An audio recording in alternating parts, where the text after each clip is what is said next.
Rousseau just gives the state unlimited power and then says, cross your fingers, hope it's all right.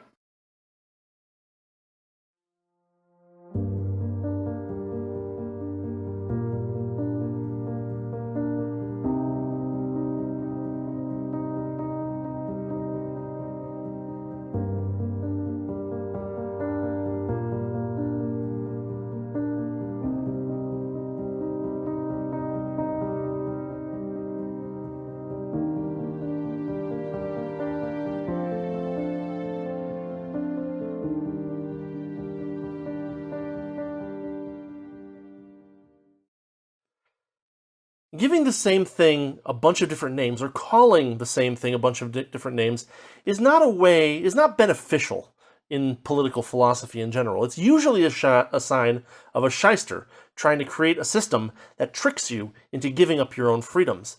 Hello and welcome to part 15 of my critique of Rousseau's Social Contract. Today we're going to be finishing up book 3, which is going to include chapters 16, 17, and 18. And without further ado, let's get started.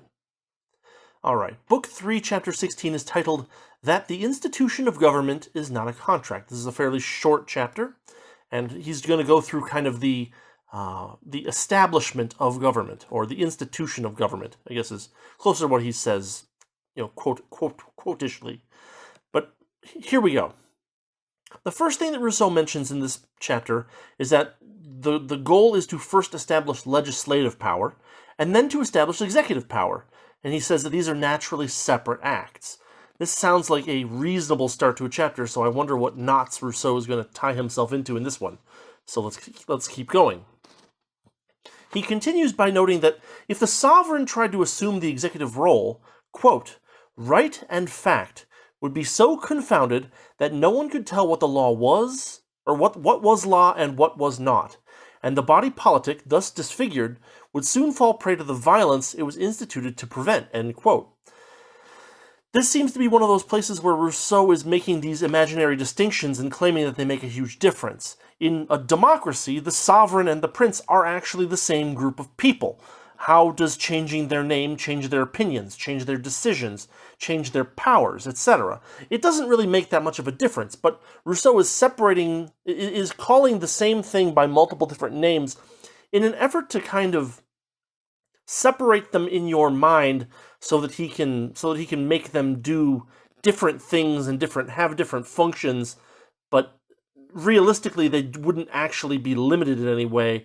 They were kind of only limited in Rousseau's mind. Rousseau continues. He says that citizens are equal and, quote, all can prescribe what all should do, but no one has a right to demand that another shall do what he does not do himself. It is strictly this right that the sovereign, in instituting the government, confers upon the prince, end quote. Now, the first reading of this, you might say, well, wait a minute. The sovereign is conferring a right that it doesn't have onto the prince? That seems to be a bit of a contradiction. And I agree with you that is kind of what he's saying here verbatim. And if it's not a contradiction, it's at least a usurpation. However, let's try to actually make sense of this and say that what Rousseau is actually saying is that the sovereign gives the prince the right or power to convert law into decree. That's kind of the best interpretation that I can think of what Rousseau is saying here that isn't immediately self-contradictory.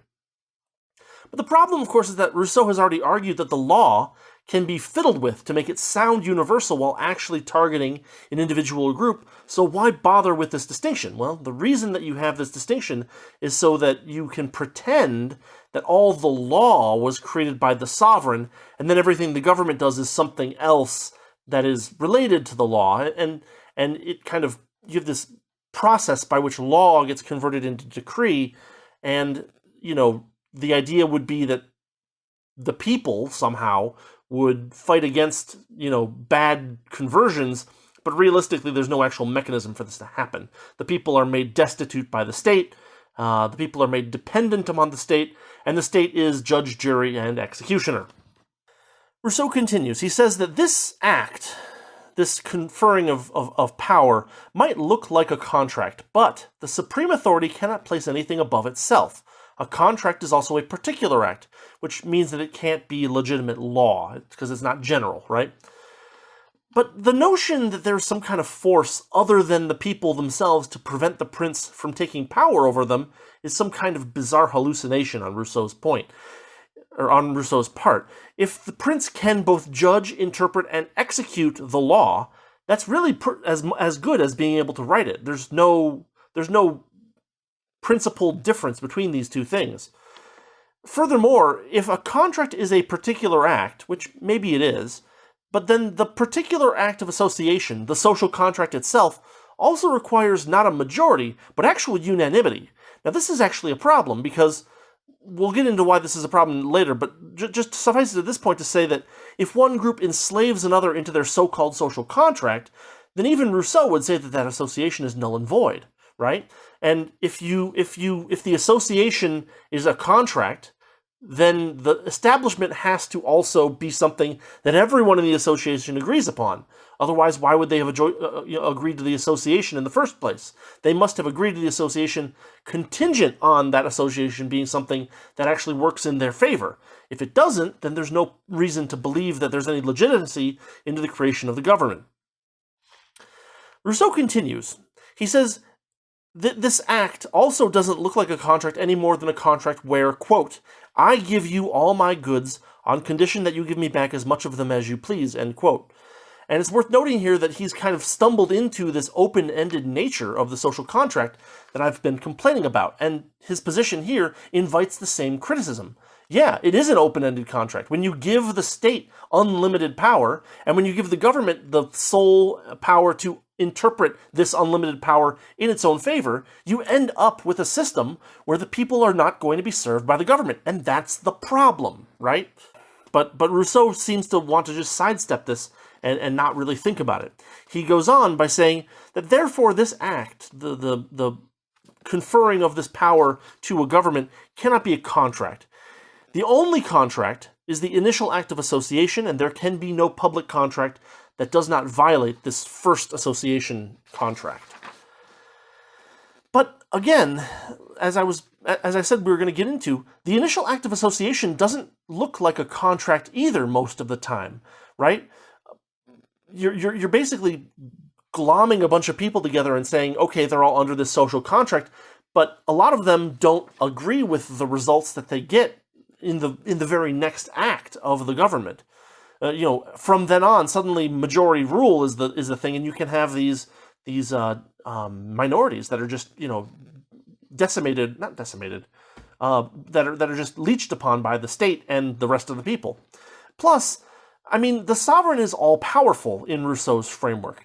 There isn't any other authority to plead to if one believes that some other quote-unquote public contract is violating the initial act of association.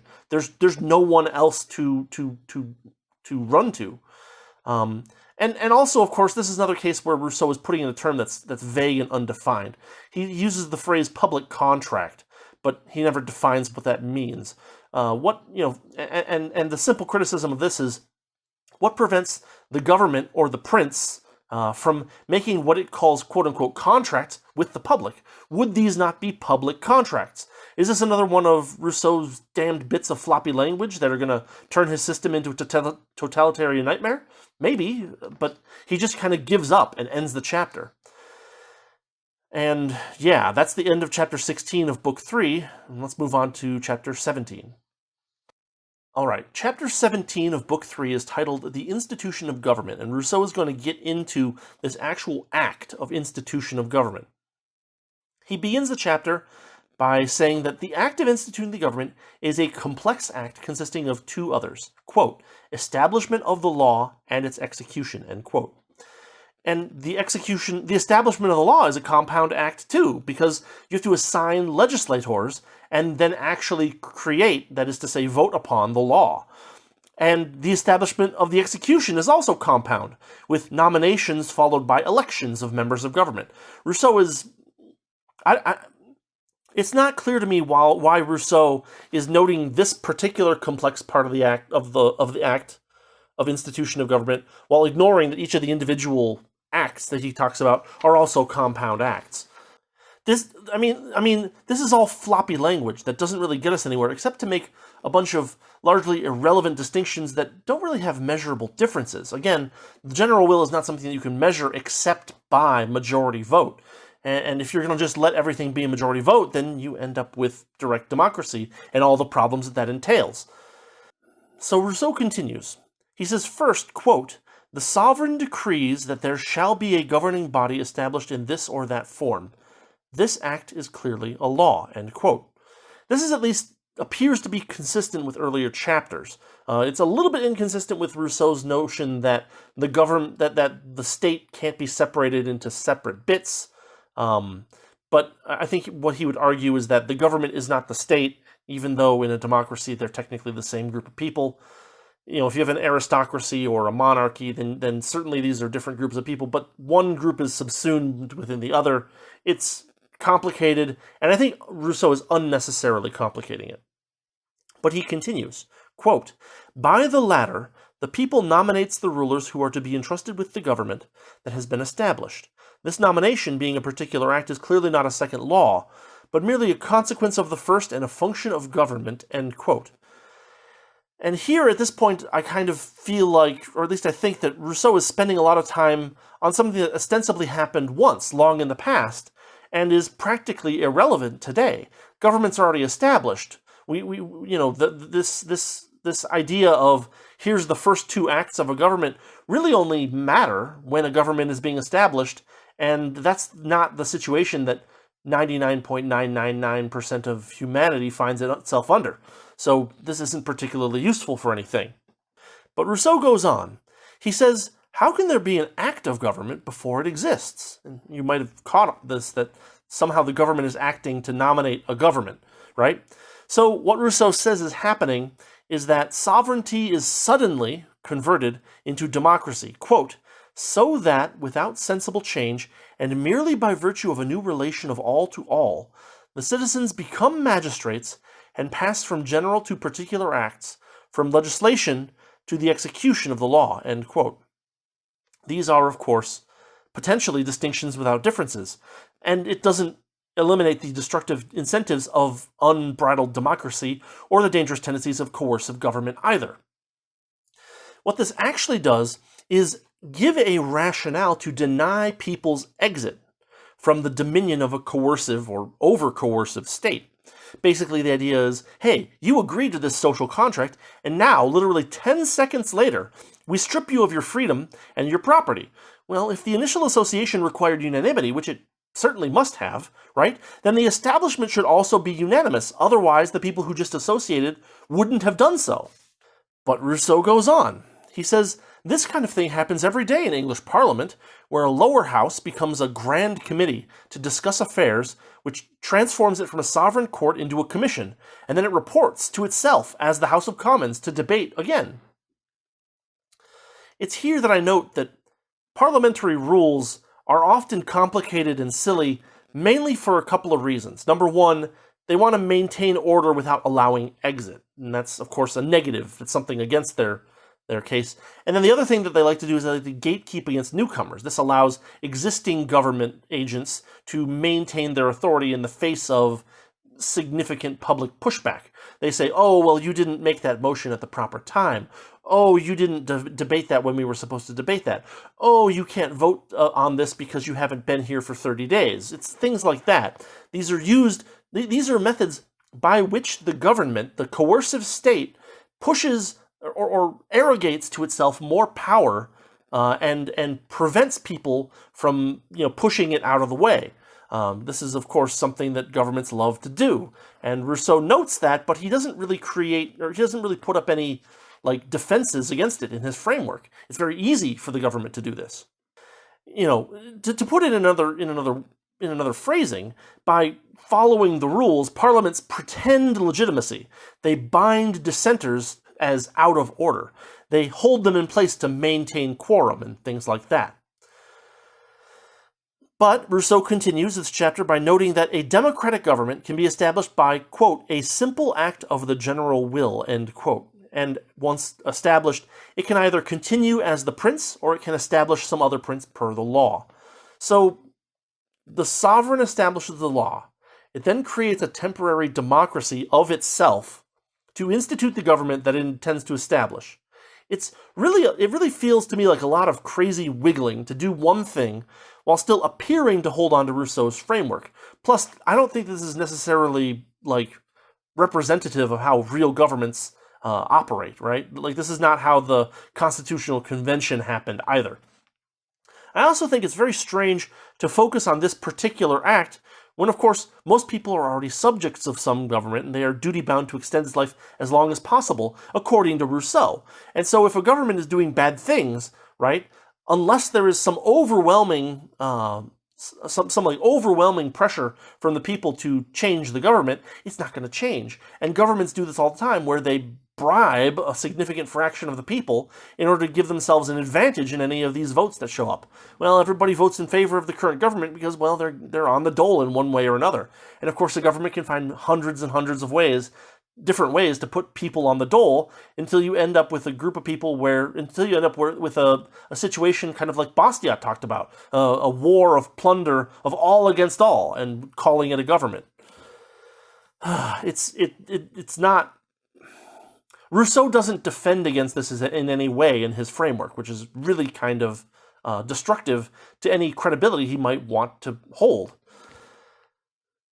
He finishes up this chapter by noting this, quote, "It is impossible to set up government in any other manner legitimately and in accordance with the principles so far laid down," end quote. I mean, he's failing to prove a negative here, but whatever. But wouldn't this also lead to the explanation that practically no existing government is valid? Where is Rousseau leading with this? He just kind of leaves us off. He doesn't say, therefore all governments that haven't done this are invalid. He just says, this is the way it ought to be, and totally ignores the practical results that people end up in, and says, well, then you're forced but not bound to obey. Well, that doesn't really help. And even if you were trying to start up a government, this isn't particularly helpful either, because it takes the same thing and gives it a bunch of different names, and then says it does this as this form, and then it does this as this form, and then it can go off into nowhere land and just become oppressive. It's not particularly helpful. And that's how Rousseau ends this chapter too. It's very strange. He's done it twice now, where he kind of has an interesting thing that he could explore, and then he just kind of drops it and says, we're moving on to the next chapter. But anyway, that's the end of chapter 17, so let's move on. Book 3, chapter 18 is titled, How to Check the Usurpations of Government, and he's not going to do a good job, but let me just start you there. Rousseau begins the chapter by saying that since the institution of government is not a contract but law, the prince is not the people's master but its officer. Great, that's kind of a Lockean insight right there. However imperfectly achieved by Rousseau and imperfectly but less imperfectly achieved by Locke. Rousseau says that the people can set up governments and pull them down whenever they like, and the prince must obey the people. This is in direct, he's already said things like that it's like Locke, but with more fail. It applies only to Rousseau's very particular framework, and it pleads based on a non-measurable difference between law and decree, right? It allows for long periods of the law being constant, but decrees changing in horrible ways. Rousseau notes that all smaller forms of government are provisional, and last only until the people choose to reorder them, which is okay, so they can do this whenever? Oh, no. Quote, "It is true that such changes are always dangerous, and that the established government should never be touched except when it comes to be incompatible with the public good," end quote. Well, who defines the public good? The government does it. Who defines incompatible? Well, the government does it. There is no point here where Rousseau says that a government... There's no point here that there's no measurable thing that a person could point at and say the government is not doing its job, therefore we should have the ability to overthrow it or dissolve it. And you were probably expecting this just as I was, because Rousseau's they can just always change it with just the people. But in a situation where 51% of the people are bribed by the government, you're never going to get that change. You're going to end up with with these minorities that are constantly downtrodden, constantly parasitized upon by the state, and, reasonably angry about it,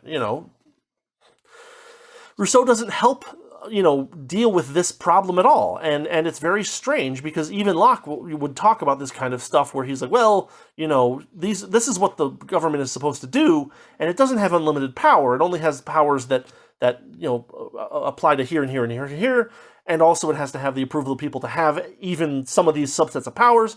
Rousseau just gives the state unlimited power and then says, cross your fingers, hope it's all right.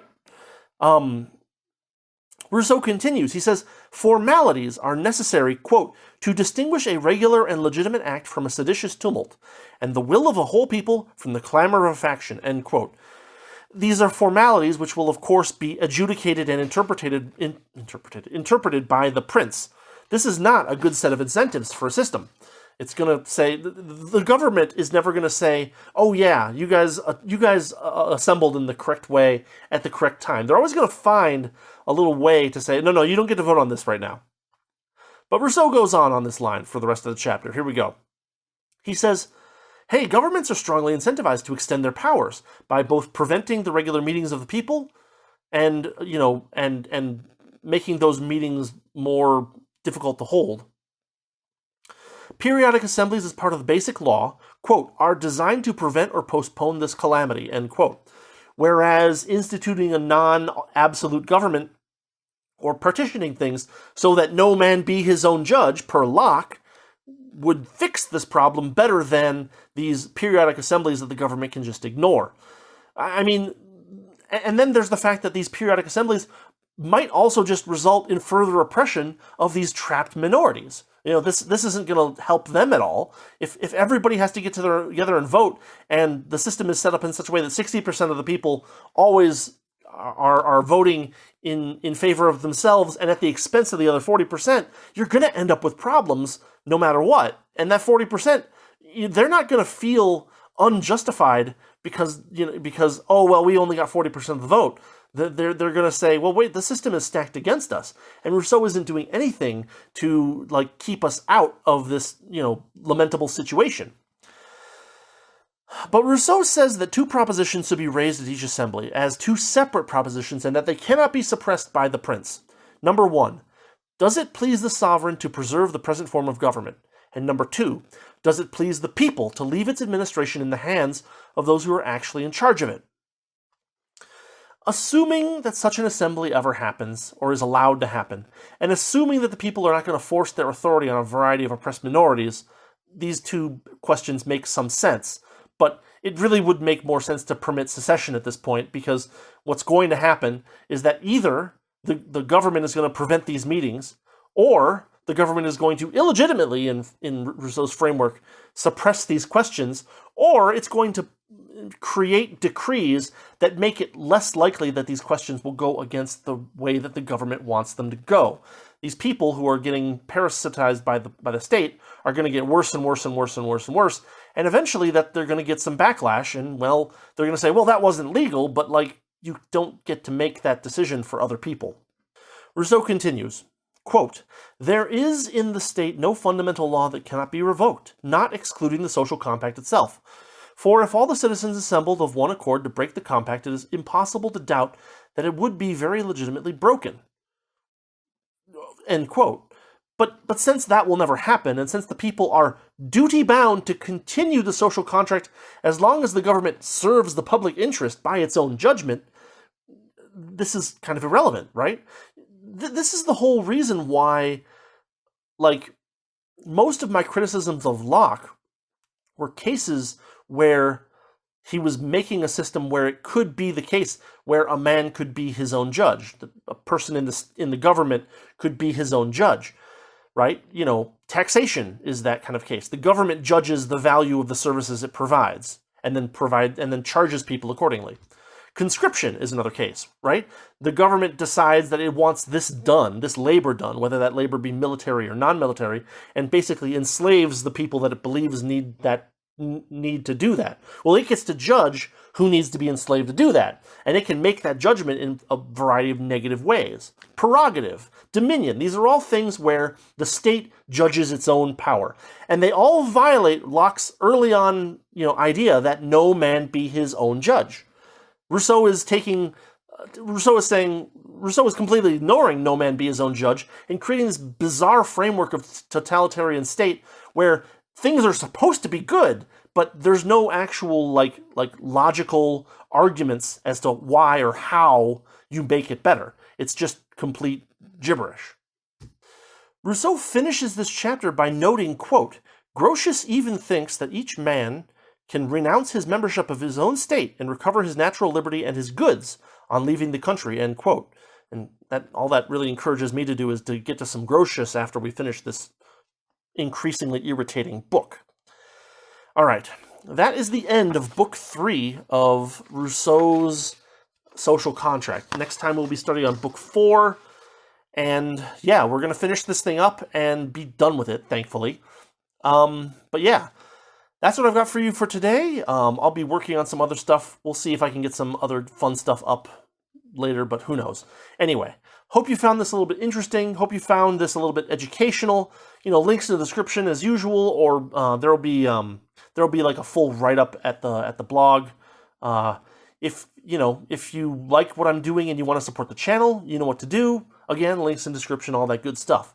Anyway, have a good rest of your week, and I will see you next time.